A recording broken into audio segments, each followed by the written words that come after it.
Seja bem-vindo ao canal Falando Francamente. Francamente com K, que é mais fácil de achar.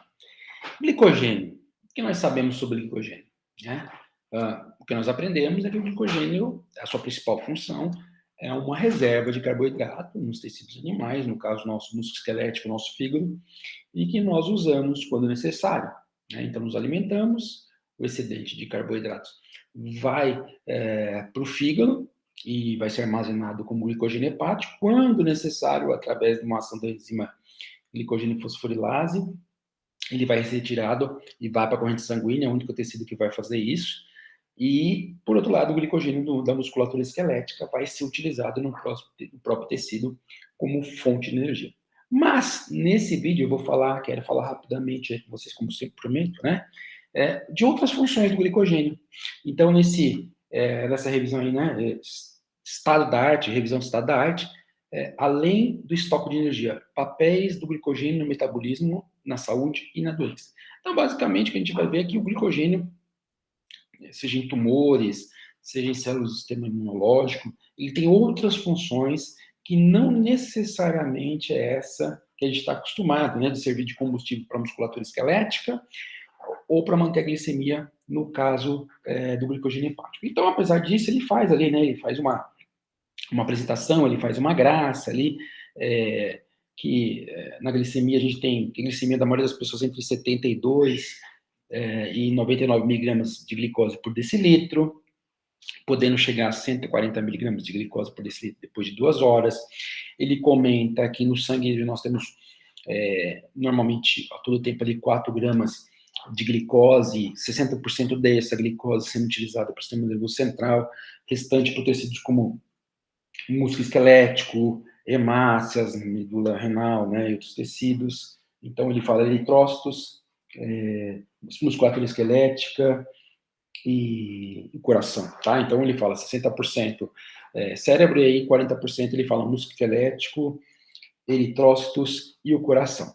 E aí ele fala que o fígado, por peso, é o tecido que mais tem, né, cerca de 100 gramas, o músculo esquelético tem cerca de 400 gramas, mas é porque o músculo esquelético, ele é muito grande. Então, o fígado, mais ou menos 10% do peso dele chega a ser glicogênio, enquanto o músculo esquelético é 1 a 2%. Mas o músculo esquelético chega a ter 400 gramas, porque ele chega ali a representar praticamente 40% do peso corporal, então ele é muito maior.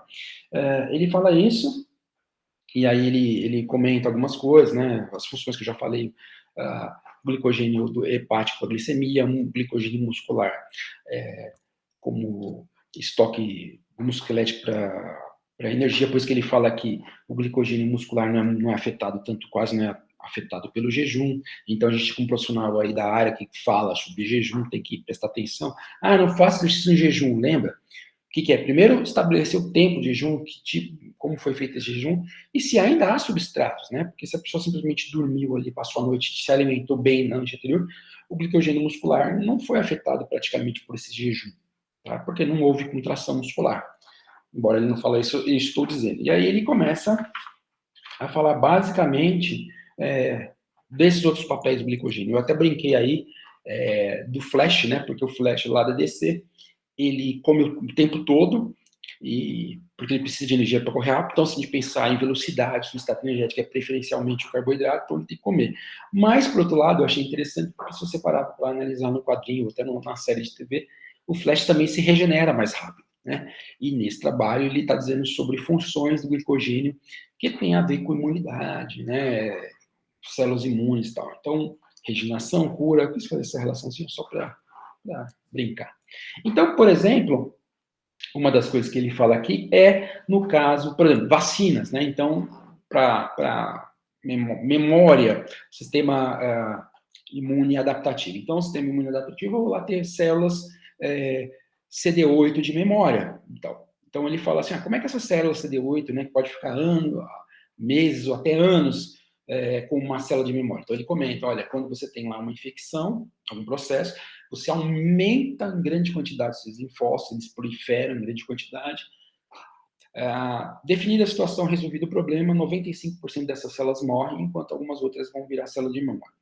E aí ele comenta, né, que essas células têm mecanismos especiais, por exemplo, para ajudar a manter a vida dela por mais tempo. Então, ele comenta aqui, isso aqui é um linfócito de memória, linfócito TCD8, ele comenta, olha, essa célula usa glicose, piruvato, aí ciclo de Krebs, formação desse citrato aqui vai para o citoplasma, né, vira oxalacetato, e olha que interessante, outras funções do glicogênio muscular. Ele mostra que você tem glicogênese nessa célula. Essa célula forma glicogênio. Ela acumula uma quantidade razoável de glicogênio para ela, grande para se considerar uma célula. E aí, com esse glicogênio, o que ela pode fazer? Né? Ela vai pegar esse glicogênio no processo agora de glicogenólise, vai usar essa glicose, por exemplo, na via das pentose fosfato. Essa via da pentose fosfato, uma das coisas que vai permitir é, por exemplo, a formação dos ácidos nucleicos, da ribose, né? Que é um dos produtos dessa pentose fosfato. Mas também vai gerar aqui o NADPH, que é importante para você voltar a glutationa oxidada à sua forma reduzida. Ou seja, é uma maneira importante da célula lidar com radicais livres e, consequentemente, se proteger. Né? Aqui estão as espécies reativas de oxigênio. Então, aqui está o NADPH servindo como agente para redução da glutationa oxidada, se tornando glutationa reduzida, e com isso você continua tendo aquela entidade, que é a glutationa, para lidar com com as espécies reativas de oxigênio. Outra coisa que pode acontecer aqui nessa via, né, agora pegando aqui para o citrato, é que esse citrato pode ser usado para a formação de acetilcoenzima A e, consequentemente, ácidos graxos. Então, olha que interessante, olha como é bacana aqui o processo. Então, se tem glicose suficiente, a célula capta, inclusive aqui está o GLUT1, entra no ciclo de Krebs, mitocôndria, faz o citrato, oxalacetato, gliconeogênese, ele está acostumado a pensar no fígado, quando muito no rim, gliconeogênese, forma o glicogênio. Esse glicogênio é convertido a glicose 6-fosfato, via das pentoses que a gente está falando aqui. Mas vamos imaginar que, por exemplo, esteja baixo ali o insuficiente a quantidade de glicose. Você pode ainda usar o citrato para fazer, ó, o avião passando atrapalhando o vídeo. Você ainda pode usar o citrato para fazer acetilcoenzima A, daquilipídios, e aí corpos cetônicos, né? Então, cetogênese, como o beta-hidroxibutirato. O beta-hidroxibutirato. Então, esse corpo cetônico aqui vai entrar no núcleo, né? Entrar em uma forma de... Vai ao núcleo, ativar elementos no núcleo, no DNA, que vão superexpressar proteínas da gliconeogênese. Então, olha que interessante. Aqui, né, era a via da gliconeogênese e, no começo, ela estava sendo bancada aqui pela glicose. Todo esse processo aqui. Mas, e se não tiver grande via aqui, não tiver um grande fornecimento por essa via? Não tem problema. Eu posso usar o ciclo de Krebs, né, para produzir ácidos graxos. Esses ácidos graxos, através de cetogênese, vai hiperestimular essa via da gliconeogênese, ou seja, essa mesma via, para que eu não perca meu conteúdo de glicogênio e não perca todo esse processo aqui. E aí eu vou estar usando, se não a parte de glicose, eu vou estar usando glicerol, lactato e aminoácidos como matéria-prima para a gliconeogênese, né? Ou seja, uma proteólise, a utilização de glicerol, utilização de lactato e tudo mais. Então, mostrando o papel do glicogênio como fonte importante para essa célula aqui. E ele comenta também, né? Por exemplo, ele fala do papel da formação de glicogênio para macrófagos. Então, ele fala que sem o glicogênio, não tem essa figura, mas sem o glicogênio, os macrófagos eles perdem aquela capacidade. Então, eles estão lá no tecido, não estão polarizados nem para M1, inflamatório, nem para M2, anti-inflamatório. E aí, quando tem uma infecção bacteriana, os macrófagos começam a pegar esse estoque de glicogênio e transformar em glicose para polarizar para o M1. Ou seja, o módulo inflamatório que vai combater as bactérias. Então, sem glicogênio, esses macrófagos não têm esse papel importante. Então, seja uma célula que é o linfócito TCD8, outra célula é o macrófago, e ele cita algumas outras funções. Por exemplo, ele comenta aqui, para neutrófilos, o glicogênio é importante para que ele migre para o tecido, faça aquele processo de quimiotaxia. uma aturação de célula dendrítica, ou seja, aquela célula, a principal célula apresentadora de antígenos, né? Olha o meu tempo aqui. A célula que vai lá e vai pegar o antígeno, vai apresentar para os linfócitos, por exemplo, né? Então, célula apresentadora de antígeno. Degranulação de mastócitos, então aí ele vai falar um potencial alvo. Então, o mastócito, para degranular, ele precisa de glicogênio. Então, é um potencial alvo de terapias nas síndromes alérgicas. E aí, por fim, ele termina o trabalho mostrando aqui, ó, na figura, né? Alvos metabólicos nas vias de gliconeogênese, glicogênese e glicogenólise, ou seja, via da formação do glicogênio aqui nessas células, por meio de substrato que não é o carboidrato, como é a gliconeogênese, por meio da glicogênese, que é a formação do glicogênio via carboidrato, e da glicogenólise, que é a quebra do carboidrato, né? Glicogenose e via da pentose fosfato. Então, ele menciona aqui, por exemplo, gliconeogênese, ela pode ser algo para remédios, por exemplo, tentando ativar a formação de glicose, que é exagerada para o tratamento diabético tipo 2. Então, diabético tipo 2, ele pode ter a hiperglicemia dele piorada via gliconeogênese. Então, ele está dizendo aqui, ó, na gliconeogênese eu posso estar atuando nas enzimas, né, que faz essas coisas de gliconeogênese, para o tratamento diabético tipo 2.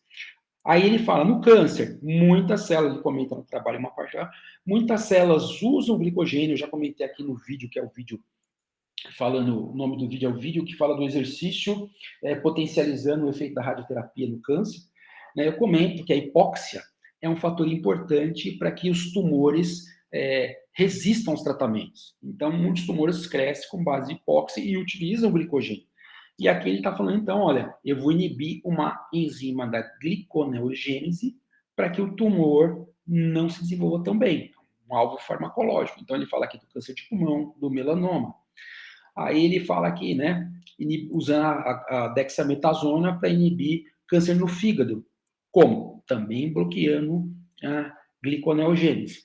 Aí, se eu bloquear a glicogênese, a formação do glicogênio a partir do carboidrato, eu posso estar potencializando o tratamento da artrite inflamatória, eu posso estar combatendo fibrose, eu posso estar melhorando a resposta de síndromes inflamatórias sistêmicas, posso, nesse caso aqui, combater o câncer também, né? Então, ou seja, tanto no caso da gliconeogênese como na glicogênese, bloquear o bloqueio do câncer, tá aqui, né, os alvos, ó, glicogenólise, glicólise, gliconeogênese, glicogênese, então tá aqui esquematizado aqui só, né? Aí eu posso, via glicogenólise e via depentose fosfato, se eu bloquear, o que eu posso ter? Eu posso bloquear as enzimas, por exemplo, para ajudar para a terapia anticâncer, né? Outra coisa, eu posso aumentar a efetividade de vacina. Como assim, Frank? Lembra aqui, ó, a célula de memória, o linfócito CD8, vive mais tempo, vamos dizer assim, através do uso da glicogenólise, né? A quebra do glicogênio e via pentose fosfato, que eu comentei aqui com vocês, e aí ela se protege dos radicais livres. Então, isso, né, se você usa, aqui pensando no tratamento farmacológico, usa uma droga que pode aumentar essa via no linfócito, aquela via no linfócito, agora não bloquear, mas aumentar, ele pode durar mais tempo, então, potencializando o efeito de uma vacina, né? Nós temos visto aí muita coisa de vacina, e a preocupação é que uma vacina dure mais tempo. Então, nesse processo aqui, através do bloqueio dessas enzimas, você poderia fazer com que, no caso de um linfócito TCD8, essa memória durasse por mais tempo. Então, aqui nesse trabalho, basicamente, pessoal, ele está mostrando outras funções do glicogênio, porque normalmente nós estamos muito preocupados com essa coisa, né? Carboidrato, corrente sanguínea, é importante manter a glicemia para o funcionamento do sistema nervoso central, músculo esquelético, fazer exercício, até brinquei com a coisa do flash, mas, dependendo do tipo celular, células imunes, né? Eu posso ter um aumento de memória, eu posso ter a migração para o tecido, no caso do neutrófilo, eu posso ter a maturação de uma célula, no caso da célula dendrítica, eu posso ter uma degranulação, e aí às vezes isso é ruim, porque eu posso ter uma resposta alérgica, eu posso ter a ativação do macrófago para um perfil M1, né? E tudo são áreas, aqui no caso, que ele cita ali no Fala de Exercício, que são áreas potenciais aí para o uso de drogas, medicamentos. E é interessante saber, porque também depois você vai ver, né? Olha, um remédio tal atua via glicogênio fazendo isso. Ou tem várias doenças aí que são doenças relacionadas a defeitos no metabolismo do glicogênio, tá ok? Então, eu quis apresentar uma coisa para vocês que sai um pouco daquela função do glicogênio que nós estamos sempre conversando. Então é isso. Deixa o seu like aí, convide pessoas para vir para Falando Francamente com o K, que é mais fácil de achar, e até o próximo vídeo. Até!